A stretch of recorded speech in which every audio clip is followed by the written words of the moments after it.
bonsoir ou bonne nuit, c'est comme vous voulez, et bienvenue dans ce nouvel épisode de Gravité Zéro. La Lune. Vous la connaissez, vous savez à quoi elle ressemble, on y a même déjà posé le pied. Mais vous êtes-vous déjà demandé comment serait notre monde si la Lune n'avait jamais existé ? La Terre serait-elle la Terre ? Les journées de 24 heures seraient-elles de 24 heures ? Y aurait-il encore des gens pour nous dire que la Terre est plate ? Autant de questions traumatisantes qui pourtant présentent des réponses que je vais essayer de vous apporter dans cet épisode. Pour imaginer la Terre sans la Lune, je dois d'abord vous expliquer comment la Lune est née. Cette histoire débute lorsque la Terre était encore qu'une toute jeune enfant. Âgée de 100 000 ans, mais une enfant quand même, il y a environ 4 milliards d'années. La théorie la plus connue nous explique que notre protoplanète aurait vécu un cataclysme majeur, la collision avec un astre du nom de Theia et ayant la masse et environ la taille de la planète Mars. Cette collision aurait éjecté d'énormes quantités de matière dans l'espace environnant. Ces deux planètes ont fusionné pour donner la Terre que nous connaissons aujourd'hui. À la seule différence où le sol était incandescent, bouillonnant de roches en fusion et qu'il n'y avait pas d'atmosphère. C'est un détail. Les débris issus de cette rencontre sont attrapés par les forces gravitationnelles et se mettent à former un anneau autour de notre Terre. Au fur et à mesure du temps, certains de ces débris se rencontrent, fusionnent avec d'autres, encore et encore, le tout laissant place à un astre que nous connaissons aujourd'hui sous le nom de la Lune. Cependant, depuis 2017, une modification a été apportée à cette théorie. En effet, la Lune ne serait pas le fruit d'un impact majeur, mais de plusieurs plus petits, environ une vingtaine.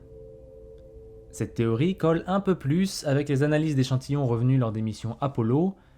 En effet, ces analyses ont relevé que les roches lunaires présentaient les mêmes origines que les roches terriennes, mais niveau proportion des éléments à l'intérieur, ça colle un peu plus avec cette deuxième théorie.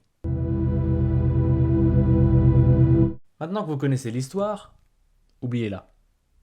Faites comme si tout ça n'avait pas eu lieu.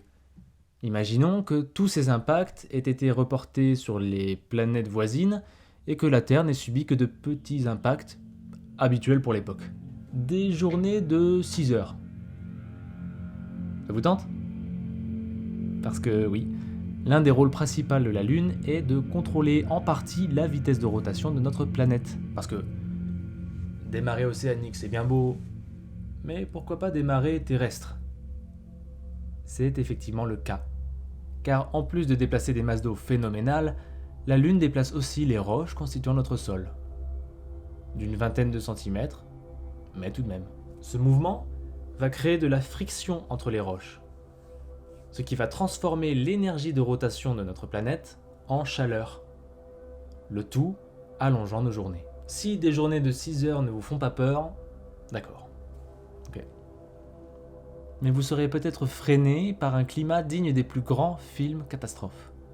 Car en effet, l'un des autres rôles de la Lune est de maintenir l'axe de rotation de la Terre dans une inclinaison favorable. Je m'explique. Prenons un trait partant du pôle sud, passant par le centre de la Terre et arrivant jusqu'au pôle nord. On est d'accord, la Terre tourne autour de cet axe. C'est notre axe de rotation. Il se trouve que notre axe de rotation présente un angle d'une vingtaine de degrés. Ce qui traduit le fait que, en été, dans l'hémisphère nord, l'axe de rotation pointe légèrement vers le soleil.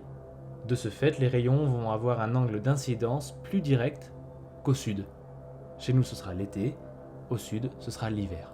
Maintenant, si la Lune n'était pas là pour maintenir cet axe de rotation dans son angle, cela voudrait dire que cet angle peut varier entre 0 degré et 90 degrés.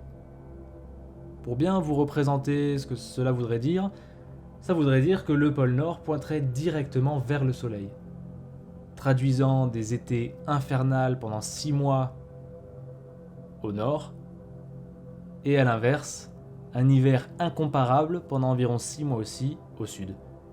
Et 6 mois plus tard, l'inverse. La question qui doit se poser après ça, c'est mais de telles conditions sont-elles favorables à la vie ? Eh bien, sans faire durer le suspense, la réponse est non.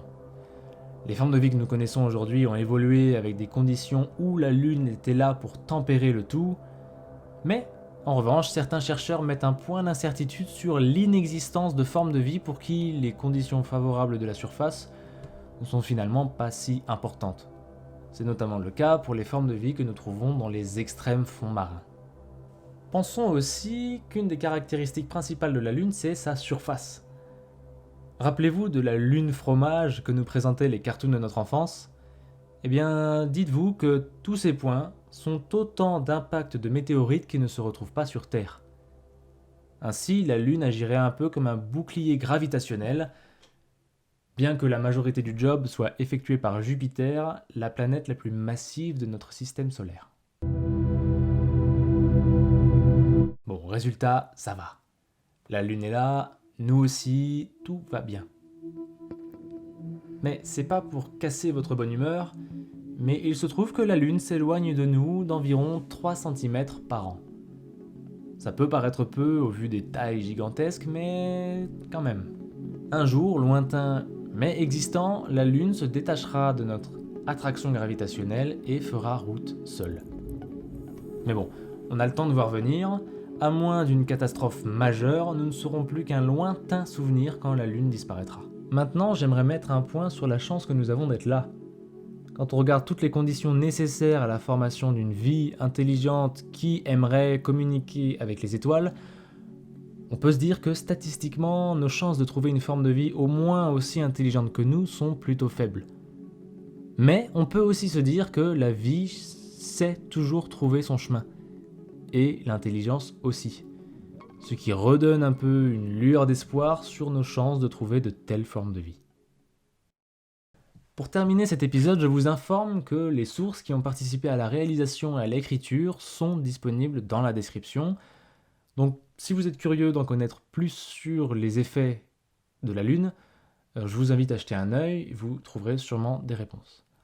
En attendant, j'espère que cet épisode vous a plu et que à présent vous regarderez la Lune d'un œil différent. Et en attendant, moi je vous dis à la prochaine pour un autre épisode de Gravité Zéro.